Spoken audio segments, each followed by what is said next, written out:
want this? Well, the first method is if we want to censor a face or something similar. First, duplicate the image layer. Select this tool. You can do this with either the circular or the rectangular one.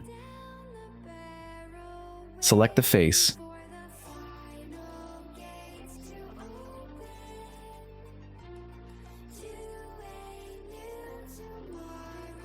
Go to Filter, Blur, Gaussian Blur, and adjust it to your liking.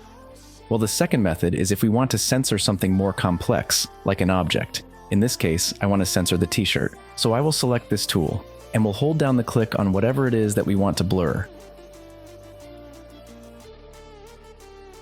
The idea is to make it more precise. I'm doing it fast.